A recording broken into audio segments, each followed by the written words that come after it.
1204년 4월 12일 콘스탄티노플의 성벽이 무너졌습니다. 800년 동안 난공불락으로 여겨졌던 이 도시가 함락된 거죠. 놀랍게도 기독교 십자군이었습니다. 예루살렘을 되찾기 위해 떠났던 이들이 왜 기독교 세계 최대의 도시를 약탈했을까요? 예루살렘을 목표로 출발했지만 결국 콘스탄티노플을 정복했거든요. 3일간의 약탈로 수백 년간 축적된 보물들이 사라졌고 하기야 소피아 성당의 제단은 도끼로 찢겨나갔습니다. 비잔틴 제국은 치명타를 입었고 거기서 기독교 세계의 분열은 돌이킬 수 없게 되었죠.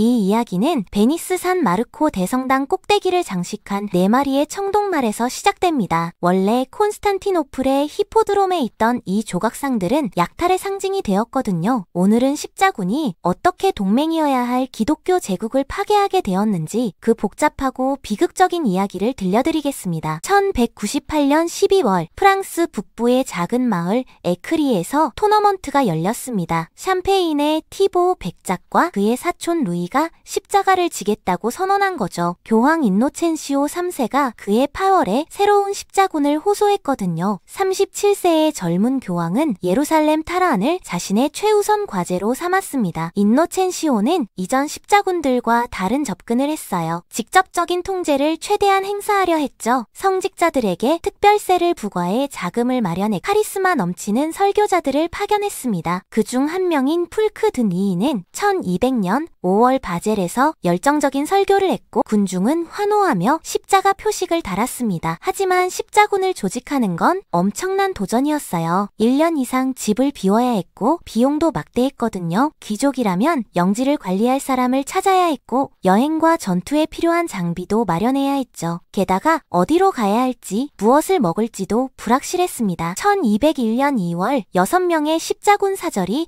베니스에 도착했습니다. 그중 한 명인 제프리드 비라르두행은 나중에 이 여정의 상세한 기록을 남겼죠. 그들의 임무는 십자군을 이집트로 수송할 함대를 확보하는 것이었습니다. 예루살렘을 직접 공격하는 대신 이집트를 먼저 점령하자는 전략이었거든요. 베니스는 당시 지중해 최강의 해상 강국이었습니다. 라군의 섬들에서 시작된 이 도시 국가는 비잔티움과의 무역으로 엄청난 부를 축적했죠. 도제라 불리는 선출된 지도자가 통치했고 상업적 이익이 모든 결정의 중심이었습니다. 85세의 엔리코 단돌로가 도제였어요. 시력을 잃었지만 놀라울 만큼 활기찬 인물이었죠. 그는 비잔티움에서 특사로 일한 경험이 있었고 1171년 마누엘 황제가 베네치아인들을 대량 체포했을 때 그곳에 있었습니다. 어떤 기록은 그때 그가 눈이 멀었다고 하지만 실제로는 나중에 일어난 일로 보여요. 단돌로는 십자군 사절들의 제안을 받아들였습니다. 33,500명의 병력을 수송할 함대를 건조하겠다고 약속한 거죠. 대가는 85,000 은화 마르크였어요. 당시 프랑스 왕의 연봉 2배가 넘는 엄청난 금액이었습니다. 베니스는 자국의 조선 능력을 총동원해야 했고 건강한 선원 인구의 절반을 투입했죠. 조약에는 중요한 함정이 있었어요. 십자군이 실제로 몇 명이 오든 85,000 마르크 전액을 지불해야 한다는 조건이었죠. 지도자들은 예상 인원이 모두 올 거라 확신했습니다. 이전 십자군들도 비슷한 규모였으니까요. 하지만 이건 치명적인 오판이었습니다. 한편 비잔티움에서는 권력투쟁이 벌어지고 있었어요. 1195년 알렉시우스가 형 이삭 2세를 폐위하고 황제가 되었죠. 이삭은 눈이 뽑혀 감옥에 갇혔습니다. 비잔티움에서는 신체적 결함이 있으면 황제가 될 수 없다고 믿었거든요. 이삭의 아들 알렉시우스 왕자도 함께 투옥되었습니다. 1201년 19살의 알렉시우스 왕자가 콘스탄티노플을 탈출했어요. 통 속에 숨어 피사 상인들의 배로 밀항한 거죠. 그는 서유럽 친척들에게 도움을 청하러 갔습니다. 그의 누이 이리니는 독일 왕 필립과 결혼했고 필립의 사촌이 바로 십자군 지도자 중 한 명인 몽페라토의 보니파스였거든요. 1201년 크리스마스 프랑스의 아고노 성에서 중요한 만남이 있었습니다. 알렉시우스 왕자, 필립 왕, 보니파스가 함께한 거죠. 왕자는 아버지를 왕좌에 복위시켜달라고 요청했어요. 대가로 엄청 엄청난 것을 약속했 20만 은화 마르크, 예루살렘 탈환을 위한 군사 지원, 그리고 동방정 교회를 로마 교황 아래 통합하겠다는 것이었습니다. 1202년 여름 십자군이 베니스에 모이기 시작했습니다. 하지만 심각한 문제가 드러났어요. 예상보다 훨씬 적은 약 12,000명만 나타난 거죠. 많은 기사들이 베니스를 우회해 직접 성지로 갔거든요. 십자군은 약속한 돈을 지불할 수 없었습니다. 단돌로는 냉정했어요. 베니스 상인들이 모든 걸 희생해 함대를 건조했는데 돈을 받지 못했다고 말했죠. 십자군은 레오섬에 사실상 인질로 잡혔습니다. 식량과 물도 베네치아인들이 공급하는 것에 의존했거든요. 도제는 새로운 제안을 했어요. 달마티아의 자라를 공격해 전리품으로 빚을 갚자는 거였죠. 문제가 있었습니다. 자라는 기독교 도시였고 헝가리 왕의 보호를 받았거든요. 헝가리 왕은 십자가를 지고 십자군에 동참한 상태였어요. 십자군 내부에서 격렬한 논쟁이 벌어졌습니다. 몽포르의 시몬 같은 이들은 반대했지만 지도부는 대안이 없다고 판단했죠. 1202년 10월 함대가 베니스를 떠났습니다. 은빛 나팔 소리와 깃발이 펄럭이는 장관이었어요. 11월에 자라에 도착한 십자군은 포위 공격을 시작했죠. 교황이 보낸 환한 편지는 지도부가 비밀로 했습니다. 12월 24일 자라가 항복했고 십자군은 도시를 약탈했어요. 교황 인노첸시오는 분노했습니다. 십자군 전체를 파문하겠다고 위협했죠. 몇 달 후 설득으로 십자군에 대한 파문은 철회했지만 베네치아인들은 계속 파문 상태였습니다. 자라에서 맞은 크리스마스는 우울했어요. 거의 2년간 집을 떠나 있었지만 성지 근처에도 가지 못했거든요. 바로 그때 필립 왕의 사절이 알렉시우스 왕자와 함께 나타났습니다. 왕자는 자신의 제안을 반복했죠. 아버지를 복위시켜주면 20만 마르크를 주고 예루살렘 탈환에 비잔틴 군대를 보내고 동서교회를 통합하겠다는 거였어요. 재정난에 시달리던 십자군 지도부에게는 유혹적인 제안이었습니다. 하지만 이건 순진한 젊은이의 무모한 약속이었어요. 알렉시우스는 20살이었고 경험이 전혀 없었죠. 비잔틴 재무부에 그만한 돈이 있는지도 몰랐고 그리스 정교 신자들이 로마 교황을 받아들일지도 모르고 있었습니다. 게다가 콘스탄티노플 시민들은 라틴 십자군을 싫어했거든요. 1203년 봄 십자군 함대가 콘스탄티노플을 향해 출발했습니다. 6월에 도착한 십자군은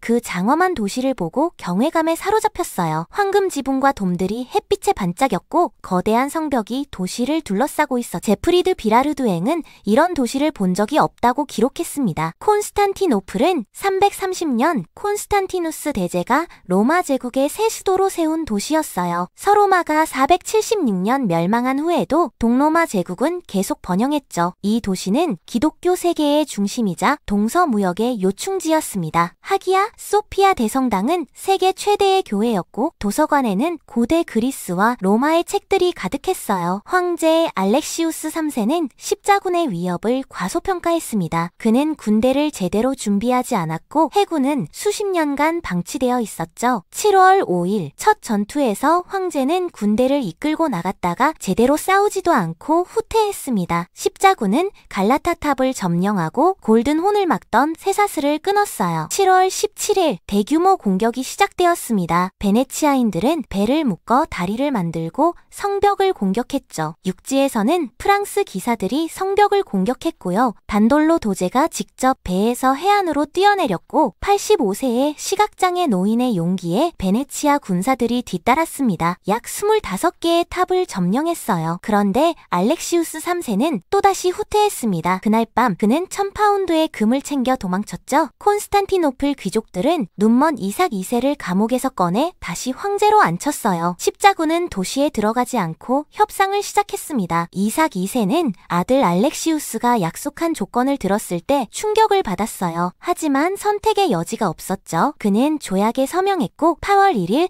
알렉시우스는 알렉시우스 4세로 대관되었습니다. 아버지와 공동 황제가 된 거예요. 하지만 문제가 산적해 있었습니다. 20만 마르크는 엄청난 금액이었고 그걸 모으려면 제국 전체를 쥐어짜야 했어요. 교회의 보물까지 압수했죠. 정교회 성직자들과 시민들은 분노했습니다. 7월의 전투에서 시작된 화재가 400에이커를 태워버렸고 수천 명이 집을 잃었거든요. 게다가 알렉시우스 4세는 십자군 캠프에서 술을 마시며 파티를 즐겼어요. 비잔틴 연대기 작가 니케타스 코니아테스는 그가 타락한 사람들과 왕실과 어울렸다고 비판했죠. 십자군에게 돈 지불을 중단했고 관계는 급속도로 악화되었습니다. 1204년 1월 단돌로가 황제를 직접 만나 협박했어요. 우리는 너를 진흙에서 끌어냈고 다시 진흙으로 던져버릴 수 있다고 소리쳤죠. 사실상 전쟁 선언이었습니다. 화공성 공격과 소규모 전투가 이어졌어요. 2월 25일 분노한 시민들이 하기야 소피아에 모여 새 황제를 선출했습니다. 니콜라스 카나보스라는 귀족이었죠. 콘스탄티노플은 혼란에 빠졌어요. 알렉시우스 4세는 십자군에게 블라케르나이 궁전을 주겠다고 제안했지만 이 메시지를 전하러 간 사절이 반란을 일으켰습니다. 알렉시우스 두카스, 별명 모르출플로스였어요. 일자 눈썹이라는 뜻이죠. 그는 황제 근위대와 재무 담당자를 포섭했습니다. 1월 27일 밤 모르추플로스는 알렉시우스 4세의 침실에 침입해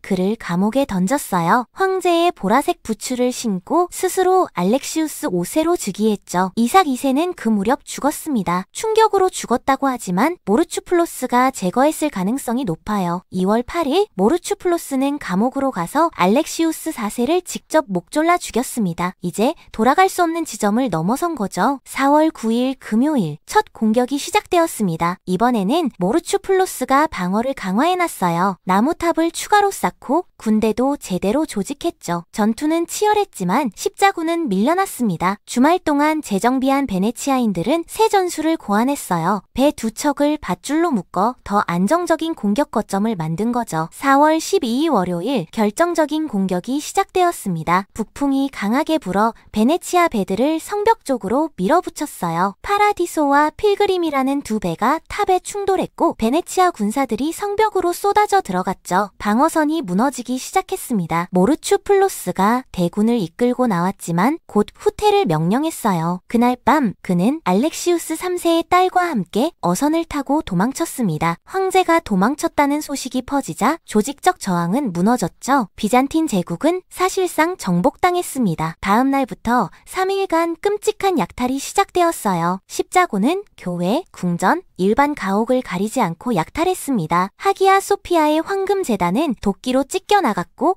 성물함들이 부서졌어요. 성직자들이 입던 화려한 옷을 벗기고 보석을 빼냈죠. 어떤 십자군은 노새를 교회 안으로 끌고 들어와 전리품을 실었습니다. 미케타스 코니아테스는 매춘부가 총대주교 좌석에 앉아 춤추며 노래 불렀다고 기록했어요. 수녀원도 습격당했고 노인과 아이들도 살해되었습니다. 유스티니아누스 황제의 무덤마저 부서져 600년 된 시신이 약탈당했죠. 제국 도서관의 고대 필사본들이 파괴되었고 서양 문명에 회복 불가능한 손실을 안겼습니다. 약탈품의 가치는 추산하기 어려워요. 공식 집계만 40만 은화 마르크였지만 실제로는 훨씬 더 많았을 겁니다. 역사상 최대 규모의 약탈 중 하나였죠. 히포드롬의 청동말은 베니스로 옮겨졌고 수많은 성물과 보물이 서유럽으로 흩어졌습니다. 5월 9일 선제후단이 플랑드르의 볼드윈을 새 황제로 선출했습니다. 라틴 제국이 탄생한 거죠. 베네치아인들은 보니파스보다 볼드윈을 선호했어요. 고향이 멀어서 위협이 덜 되었고 제노바와 연결된 보니파스가 불편했거든요. 5월 16일 하기야 소피아에서 볼드윈의 대관식이 열렸습니다. 하지만 라틴 제국은 처음부터 불안정했어요. 비잔틴 귀족들이 각지에서 저항 정권을 세웠죠. 트라페준트, 에페이로스, 니케아에서 비잔틴 제국의 후계 국가들이 나타났습니다. 서양식 봉건제를 강제로 도입하려 했지만 작동하지 않았어요. 콘스탄티노플은 3번의 화재로 황폐화되었고 경제는 마비되었죠. 교황 인노첸시오는 처음에는 기뻐했지만 곧 실망했습니다. 교회 약탈, 수녀 강간, 무차별 살인 소식을 듣고 경악했거든요. 그는 십자군의 행동을 비난했지만 이미 돌이킬 수 없었죠. 동서교회의 통일이라는 꿈은 더 멀어졌습니다. 정교회 신자들은 라틴인들을 더욱 증오하게 되었어요. 단돌로는 1205년 6월에 콘스탄티노플에서 사망했습니다. 90세가 넘은 나이였어요. 하기야 소피아의 고 그의 묘비는 지금도 남아있죠. 볼드윈은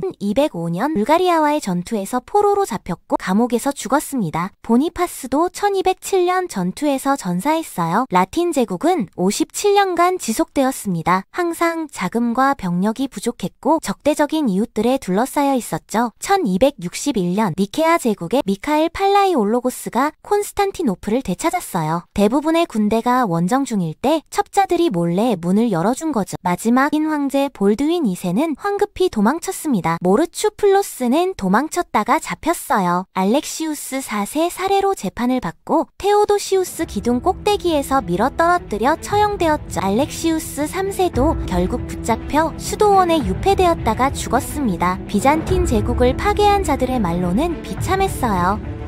제4차 십자군 전쟁이 서양 문명에 미친 영향은 막대합니다. 탈당한 보물과 필사본들이 르네상스의 씨앗이 되었다고 말하는 사람들도 있지만 파괴의 대가는 너무 컸어요. 비잔틴 제국은 치명상을 입었고 1453년 오스만 제국에 최종 정복당할 때까지 회복하지 못했죠. 동서교회의 분열은 돌이킬 수 없게 되었습니다. 2001년 교황 요한 바오로 2세가 제4차 십자군 전쟁에 대해 공식 사과했어요. 800년이 지난 그는 가톨릭 교회의 아들과 딸들이 과거와 현재에 저지른 죄를 인정한다고 말했습니다. 예루살렘 탈환이라는 본래 목표는 완전히 잊혀졌어요. 십자군은 단 한 명의 무슬림과도 싸우지 않아요. 대신 기독교 세계 최고의 도시를 약탈했습니다. 교황이 꿈꾸던 통일된 기독교 세계는 더 깊은 분열로 끝났어요. 십자군 대부분은 진심으로 신앙을 위해 싸우려 했을 거예요. 하지만 재정난, 정치적 야심, 복수심이 뒤섞이면서 통제불능이 되었죠. 콘스탄티노플 시민들에게는 구원자로 온 이들이 약탈자가 되었습니다. 베니스 산 마르코 대성당의 청동말은 지금도 그 자리에 서 있어요. 1980년대에 대기오염 때문에 원본은 지하에 보관하고 복제품을 설치했지만요. 이 말들은 800년 전 일어난 역사상 가장 기이하고 비극적인 군사 원정의 증인입니다. 예루살렘을 향해 떠났지만 콘스탄티노플에서 끝난 기독교 세계를 통합하려다 영원히 분열시킨 4차 십자군의 이야기였습니다.